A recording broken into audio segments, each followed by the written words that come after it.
இன்றே டவுன்லோட் செய்து உங்கள் ஃபேவரட் ஷோக்களை என்ஜாய் பண்ணுங்க. சரச்சந்திரா சார், இதுக்கு முன்னாடி இங்க இருந்த ஃபேக்டரியில ஷார்ட் சர்க்கியூட் ஆகி தீ பிடிச்சி எரிஞ்சதுன்னு எங்களோட ரெக்கார்ட்ஸ்ல இருக்கு. நான் இப்பதான் அதெல்லாம் பார்த்துட்டு வரேன் சார். ஆமாங்க, அந்த நெருப்புல தான் ஷோபா இறந்து போனா. ஒருவேளை இந்த பாடி அவங்கதான் கூட இருக்கலாம்.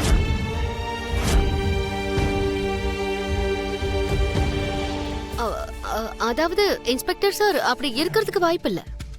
அந்த நெருப்புல என்னோட அக்கா முழுசா எரிஞ்சு சாம்பல் ஆயிட்டாங்க.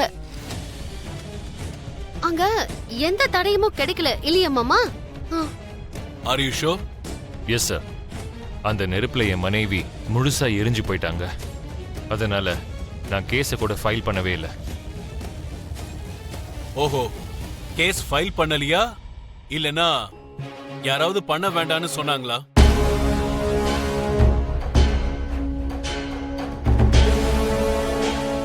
அப்பவே உங்க ரெண்டு பேருக்கும் கல்யாணம் ஆயிடுச்சா? இல்ல.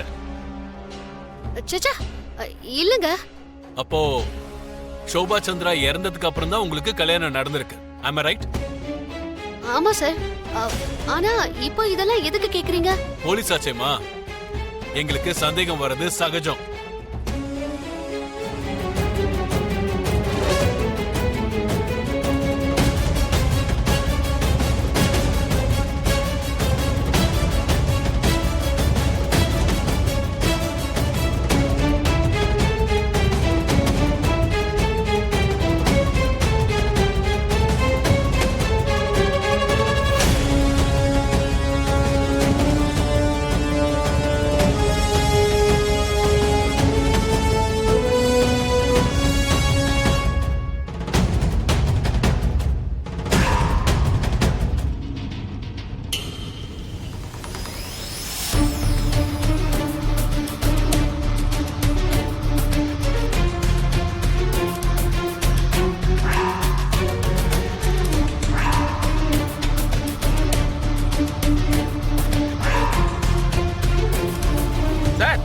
ஒரு பிரேஸ்லெட் கிடைச்சிருக்கு சார்.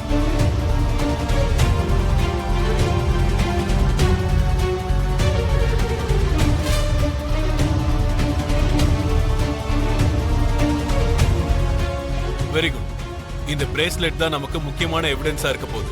குற்றவாளியும் சீக்கிரமா கண்டுபிடிக்க உதவும். இது கண்டிப்பா மர்டர் பண்ணவங்களோட பிரேஸ்லெட்டா தான் இருக்கணும். இன்வெஸ்டிகேஷன்ல எல்லாம் தெரியும். இது யாரோட பாடிங்கிறது மட்டும் இல்ல, ஷோபா சந்திரா உண்மையிலேயே தீ விபத்துல தான் இறந்து போனாங்களா, இல்லனா யாராவது கொலை பண்ணி இங்க புதைச்சிட்டாங்களாங்கிற எல்லா டீடைல்ஸும் அதுல தெரிஞ்சிரும். இன்ஸ்பெக்டர் சார், 2 நாள்ல உங்களுக்கு எல்லா டீடைல்ஸும் அனுப்பிச்சு வைக்கிறேன். அது வரைக்கும் இந்த ஏரியா முழுக்க எங்க கஸ்டடியில தான் இருக்கணும். உங்களோட ஃபுல் சப்போர்ட் எங்களுக்கு தேவைப்படுது சார். டோன்ட் வரி, சட்டத்துல இருந்து யாராலையும் தப்பிக்க முடியாது. நீங்க கொஞ்ச நாளைக்கு இது எல்லாத்தையுமே ஹோல்ட் பண்ண வேண்டி இருக்கும். சரிங்க சார்.